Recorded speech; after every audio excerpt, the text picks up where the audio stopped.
All right. Welcome back to the channel. So finally, we have the press conference between Errol Spence Jr. and Terence Crawford. And it was one not to miss. If you didn't do it, definitely go to Showtime.com. Go check out that press conference. Both fighters come face to face for the first time after they had agreed for this fight that is going to take place on July 29th. And look, man, it was a good press conference, man. Both guys came across very confident. Both guys talked about what they were going to do. And only a couple things stood out to me.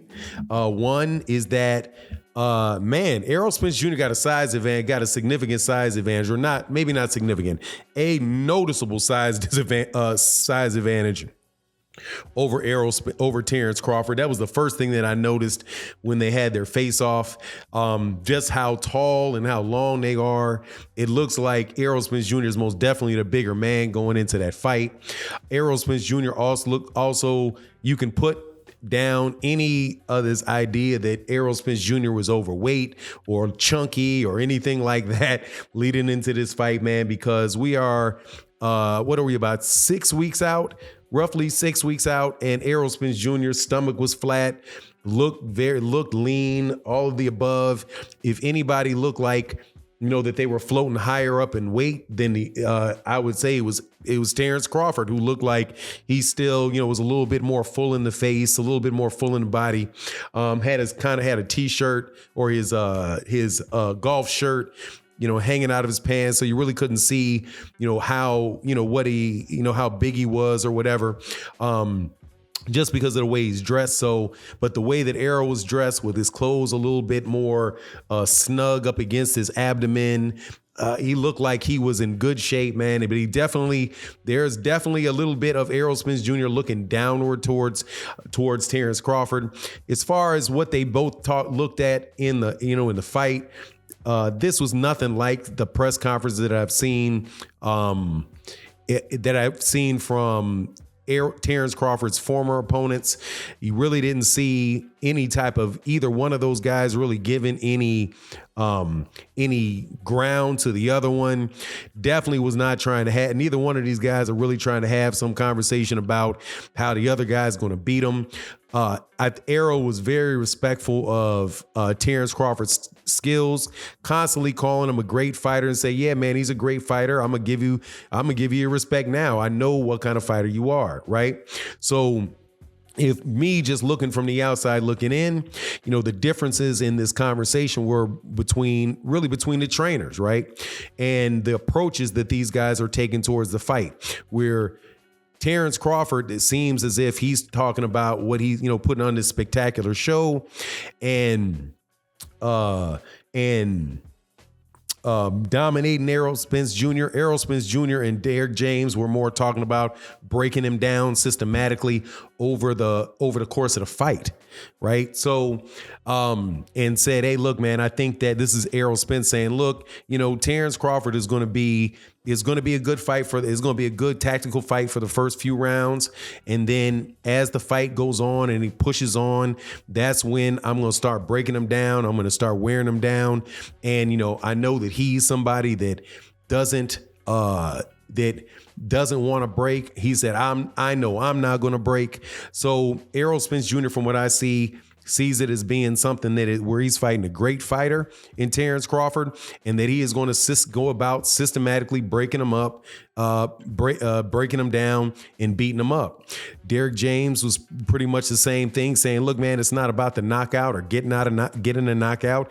It's about breaking the dude down and breaking him up, right? And punishing him over the course of the fight, which is different than the approach that Terence Crawford takes to fights usually, where Terence Crawford is somebody that will take his time. He will measure the guy, measure him out, and over time, he's going to really look for that one big shot to get him in trouble and jump out there and finish him, right? So you have on one side the Errol Spence who's trying to break you down and break your body and break your will and doing that straight up Ivan Drago, I'm gonna break you type of mode. And Terence Crawford, who is looking to knock you out, looking to outthink you and land a big shot. As far as the fight itself, man, we got another 6 weeks before the fight. So man, I'm just really, really amped about this fight. I agree with what both these guys say about this being the best fight that you can have in boxing. And I think you have if the mentality of the fighters in this interview show, I think that, man, it's very, very even. You have two guys that really confident and do not believe that the other guy is going to beat them. Right now, the funny thing is going to be is, what's going to happen and who's going to break first? Who's going to be the person that is going to be like, man, guy, this dude keeps coming like these other dudes didn't keep coming. Terence Crawford, is he going to be able to take more and be a more durable fighter than Yordenis Ugas, than the other guys Errol Spence Jr. has fought? And when if Errol Spence is allowed to do what Errol Spence wants to do, because what Errol is doing is not really about being fancy. It's not about winning it in one round. It's really about using the fundamentals of the sport to systematically cause you problems, kind of like gravity. You know what I mean? So it seems to me like Errol's the guy standing on top of the house, like with little bricks, and he's going to drop the bricks off on you off the top of the house. And the fundamentals of physics is that brick is going to fall and it's going to hit. Where you may have Terence Crawford, who is working more against the physics and saying, look, man, I am going to do something that you don't expect, something that is out of the ordinary, something that is explosive, and something that, you don't expect, you don't see, right? Where Errol is saying, look, man, I'm going to do something you do expect. I'm going to do some things that you do see. There's going to be things that you're going to know what I'm doing. And it doesn't matter what I'm going to do, that you know what I'm going to do, because I'm going to still do it to you, because like everybody else, we're all human beings and your body can only take so much, right? So the question is Terence going to give him something quick and unexpected that Errol's body can't handle? Or is Errol going to give him that consistent pounding that will eventually break somebody up, right? Now, one of the more comedic things in there was where Terence Crawford was, again, Terence does this thing, man, where he talks about Kell Brook and tries to discount the win of Errol Spence over Kell Brook. But it's hard to do when you beat him 3 years later. You know what I mean? But that whole exchange was interesting, fun. We'll have a press conference tomorrow.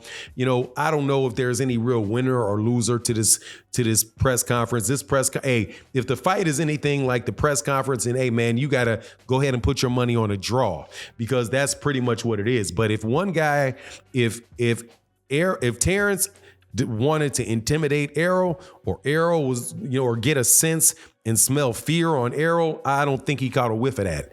Same thing if Errol was looking for a whiff of fear or backtrack on Errol out of Terence, I don't think he saw that either. But anyway, that's my thoughts on the live press conference. Got one tomorrow. We'll be in the live stream tomorrow in the morning, chopping it up about it, man. But really, really good deal, man. Both these guys are excellent fighters, man, and I'm amped for this fight. And I know that you guys probably are as well. Anyway, that's my take on the matter. You let me know what you think in the comment section. And with that, I'm out. Peace.